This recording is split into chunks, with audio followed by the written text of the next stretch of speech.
श्रद्धा मनु। आगे पढ़ते हैं हम। एक झटका सा लगा सहर्ष, निरखने लगे लुटे से कौन। एक झटका सा लगा सहर्ष, निरखने लगे लुटे से कौन। गा रहा यह सुंदर संगीत कुतूहल, रह न सका फिर मौन। गा रहा यह सुंदर संगीत कुतूहल, रह न सका फिर मौन।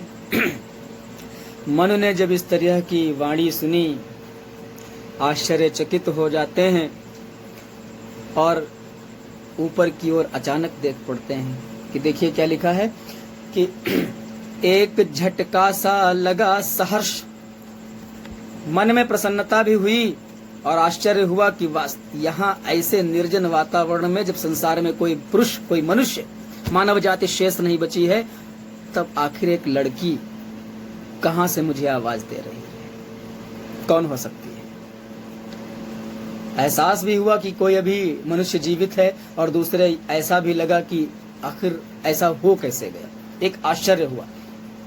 एक झटका सा लगा सहर्ष, मनु को आनंदित करता हुआ, उनके हृदय को झकझोरने वाला एक झटका सा लग जाता है। मनु आश्चर्यचकित हो जाते हैं। निरखने लगे लुटे से कौन, वे आश्चर्यचकित होकर दंग रह जाते हैं और भौचक्के होकर ऊपर की ओर देखने लगते हैं कि आखिर यह कौन है जो इतना मीठा गीत गा रहा है, इतनी मीठी वाणी में मुझसे प्रश्न कर रहा है, मुझे पूछ रहा है, मेरे विषय में बात कर रहा है। कुतूहल रह न सका फिर मौन। ऐसा सोचते ही मनु के मन की उत्सुकता कि देखूं आखिर कौन है, मौन नहीं रह पाती और मन को दृष्टि ऊपर उठाकर, सिर ऊपर उठा करके देखना ही पड़ता है कि आखिर यह है कौन। तो देखिए कौन है कि और देखा वह सुंदर दृश्य, नयन का इंद्रजाल अभिराम। और देखा वह सुंदर दृश्य, नयन का इंद्रजाल अभिराम। कुसुम वैभव में लता समान, चंद्रिका से लिपटा घनश्याम। कुसुम वैभव में लता समान, चंद्रिका से लिपटा घनश्याम। और जब देखा, मनु ने अब दृष्टि ऊपर उठा करके देखा, तो क्या देखते हैं कि और देखा वह सुंदर दृश्य। यहाँ पर प्रसाद की कल्पना देखिए कि प्रसाद ने श्रद्धा को किसी स्त्री के रूप में चित्रित नहीं किया है, क्योंकि प्रसाद का मानना है कि मनुष्यों के अंग प्रत्यंग में कहीं न कहीं कोई न कोई कमी हो सकती है। लेकिन जब एक चित्रकार एक चित्र बनाता है तो उसके चित्र में, उसके दृश्य में वह किसी तरह की कोई कमी नहीं छोड़ता, क्योंकि उसके पास वे सारे साधन होते हैं जिनसे वह फिर से उन्हें मिटा करके और सुडौल बना सकता है। तो जब मनु ने ऊपर दृष्टि करके देखा तो उन्हें एक स्त्री एक सुंदर दृश्य की भांति दिखाई पड़ी। कैसी? नयन का इंद्रजाल अभिराम।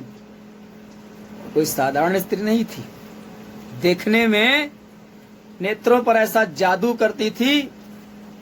नयन का इंद्रजाल अभिराम, अभिराम माने सौंदर्य, उसकी सुंदरता आंखों पर जादू सी कर रही थी। बरबस ही लोगों को अपनी ओर आकर्षित कर लेने वाला सौंदर्य देखने को मिलता है मनु को। कुसुम वैभव में लता समान, चंद्रिका से लिपटा घनश्याम।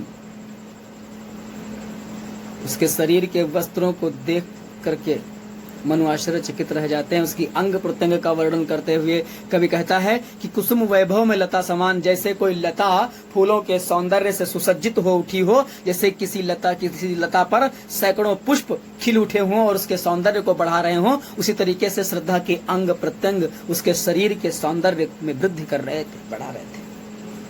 उपमा अलंकार है। कुसुम वैभव में, वैभव माने समृद्धि, फूलों की समृद्धि से, समृद्धि माने होता प्रचुरता, काफी मात्रा से तमाम फूल किसी डाली पर लग जाएं तो डाली कैसी लगेगी? बड़ी सुंदर लगेगी।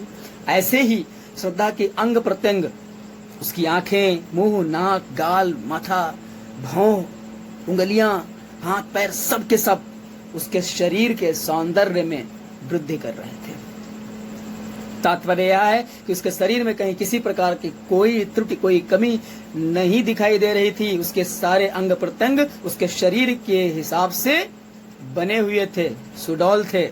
जैसा कि आप लोगों ने पढ़ रखा है पवन दूतिका में एक जगह आया था कि सांचे ढाला सकल वपु है दिव्य सौंदर्यशाली, सब पुष्पों से सुरभ उनकी प्राण संपोषिका है।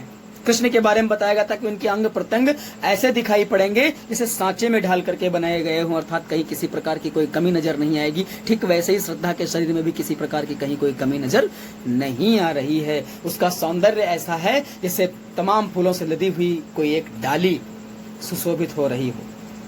चंद्रिका से लिपटा घनश्याम और उसके शरीर पर मेष चर्म लिपटी हुई ऐसी दिखाई दे रही है जैसे चांदनी से काला बादल लिपट गया हो।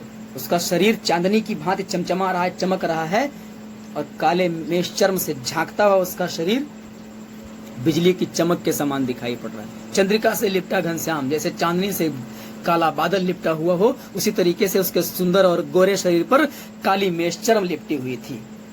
फिर से देखिए, और जब मन का कौतूहल शांत नहीं हो पाता है तब मन को अकस्मात अचानक ही सिर ऊपर उठा करके देखना ही पड़ता है, और तब वे देखते हैं कि एक सुंदर दृश्य उनके सामने दिखाई देता है।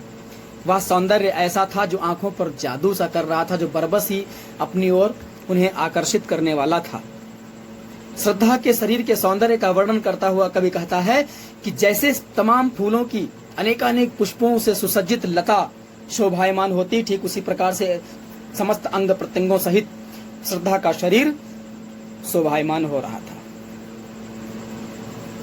कुसुम वैभव में लता समान, चंद्रिका से लिपटा घनश्याम, उसका सुकोमल शरीर मेष चर्म, काली मेष चर्म से लिपटा हुआ ऐसा दिखाई दे रहा था जैसे चांदनी से काला बादल लिपट गया हो।